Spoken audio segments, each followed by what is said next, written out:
Hi everyone, it's Sandy, and in this video I will be doing my June wrap up. So I will be talking about all the books that I read in the month of June. I ended up reading 9 books in the month of June, but unfortunately I didn't have a super great reading month because a lot of the books that I read were unfortunately 2 to 3 stars. But luckily I did end up picking up a lot of books that I really enjoyed towards the end of June, so that kind of makes up for it. The first book that I picked up in June is Tower of Dawn by Sarah J. Maas. This is the 6th book in the Throne of Glass series. This is a book that is centered around Chaos character. Since this is the 6th book, there's not a lot that I can say without spoiling what this book is about, and I'm sure that most of you don't want to hear a synopsis of Throne of Glass. And to be honest, the only reason why I picked this book up is because I've already invested so much time into the previous books. The last book is coming out this fall, and you cannot read the last book without reading this book because there's a lot that happens in this book that will play a role in the last book. This book is 660 pages, and I just felt like it was so long. I've read longer books, but for this book, I don't know, I just hate how long it was. I felt like a lot could have been cut out, and I just felt bored reading a lot of this book, especially the beginning half of the story. For almost half of the book, I just felt like nothing was happening. When we are first introduced to the healer in this book, her name is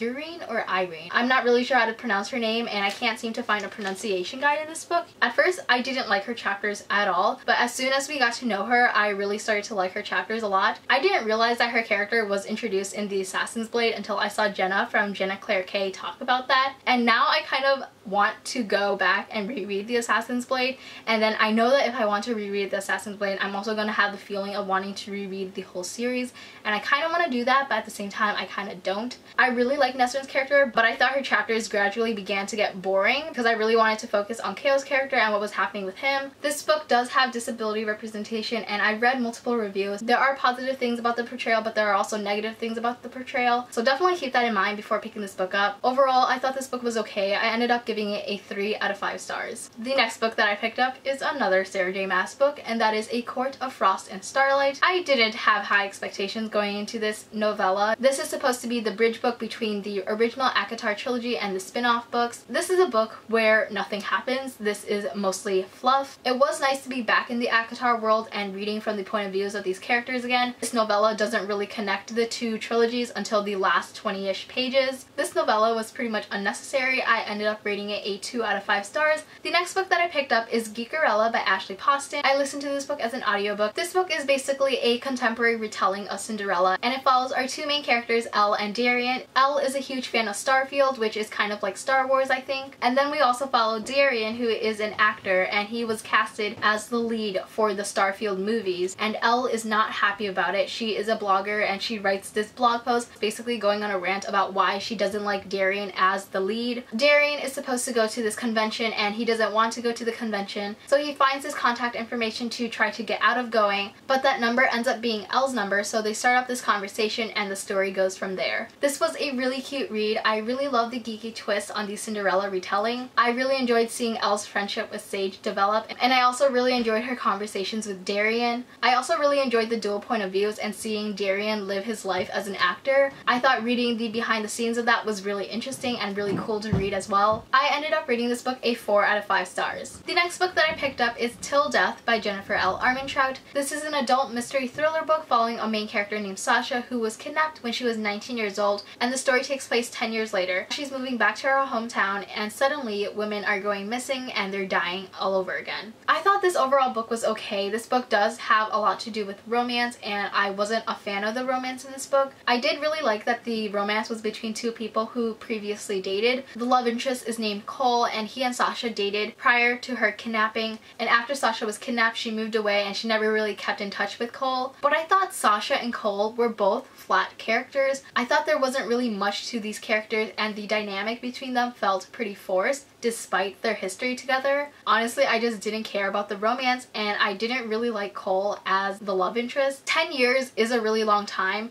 but immediately upon seeing Sasha, he was just very assertive into her life. He pretty much immediately asks her to go to dinner with him. He begins calling her babe even though they weren't dating. Sasha tells him to stop calling her babe, but he continues to do so. I just wasn't a fan of his behaviors. I really enjoyed the mystery aspect, but I did kind of guess the ending to this book. Despite that, I was just expecting more from this book in general, so I was kind of disappointed with this book, and I ended up rating it a 3 out of 5 stars. The next book that I read is From Twinkle with Love by Sandhya Menon. This book follows Twinkle, who is an aspiring filmmaker. She is approached by her classmate Sahil to help him direct this movie. She accepts the role because it's a perfect opportunity for her to do something with her passions, but she also thinks that this role will help her get closer to Neil, who is Sahil's twin brother. One day she begins getting emails from a secret admirer, and they are signed with the letter N, and so Twinkle thinks that they are from Neil. But as she's working more with Sahil and getting to know him, she begins falling for him, and I really wanted to love this book, but unfortunately I didn't really like it very much. I'm going to start with the positive. I really liked seeing this relationship between Sahil and Twinkle. I really loved seeing their relationship develop. I thought Sahil was the sweetest guy, but what made this book not as enjoyable for me was the whole secret admirer plot and how the romance and relationships were handled. There is basically kind of like a love square in this book. Twinkle has this crush on Neil, but it's very shallow. She basically wants to date him because she thinks that it will get her in with the popular crowd because Neil is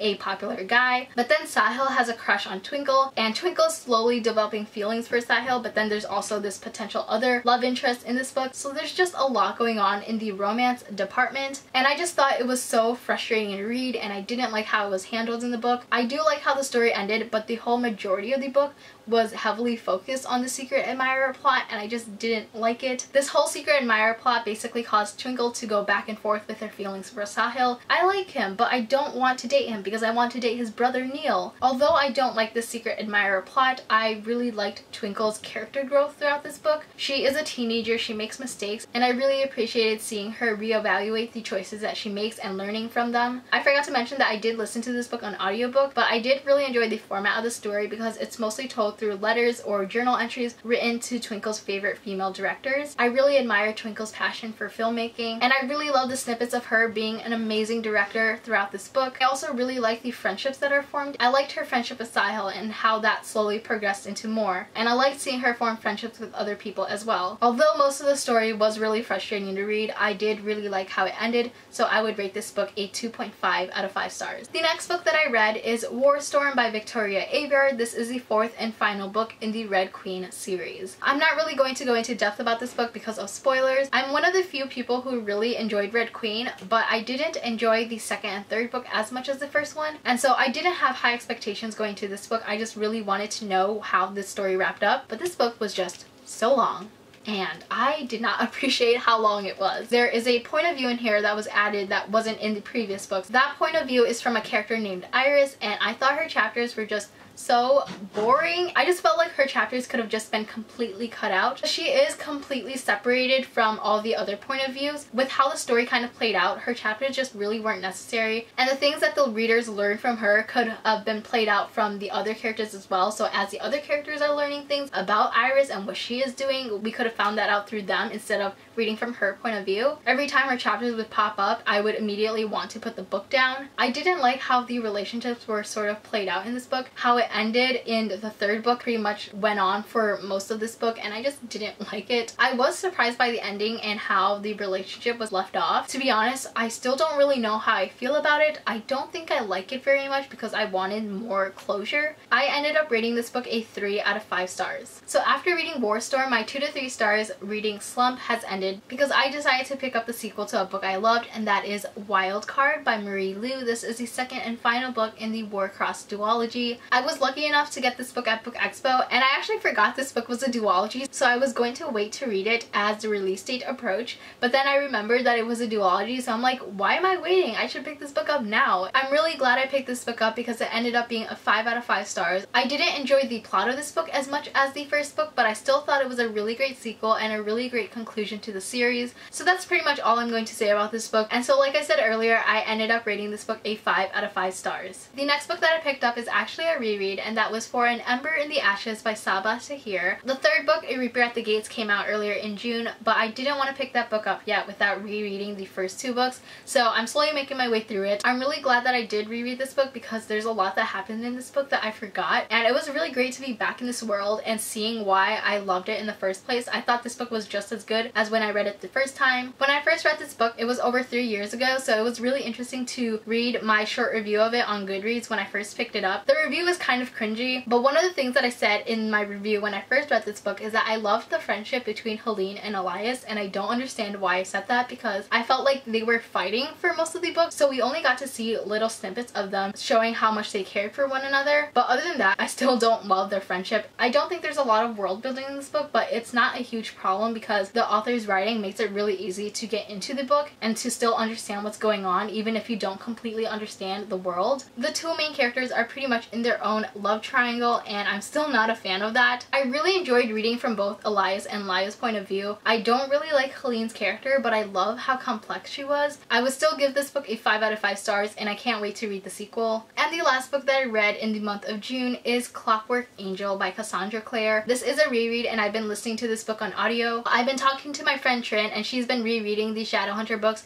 and I've been slowly trying to do that for years now. I've read up to the 4th book in the Mortal Instruments, so I need to continue rereading the other books. And I wasn't going to reread the Infernal Devices, but after hearing my friend Trin from Transformers talk about rereading these books, I was just like, okay, I need to reread these books now. So here I am rereading The Infernal Devices. I just checked on Goodreads of when I first read this book, and it was in 2012. That was 6 years ago. Oh my god, I can't believe it's been so long since I first read this book. I do think I did make a really good choice in rereading these books because I am really loving it. The Shadowhunter world is one of my favorites, and it's really great being back in this world and reading from these characters again because there's a lot that I forgot that happened in The Infernal Devices. Clockwork Angel is a good introduction to The Infernal Devices, but it's still not my favorite, so I would still rate it a 4 out of 5 stars like I did the first time around. So minus all the books that I don't own, these are all the books that I read in June. If you've read any of these books, let me know your thoughts in the comments below. Thank you so much for watching this video. I hope you enjoyed it, and I will see you next time. Bye!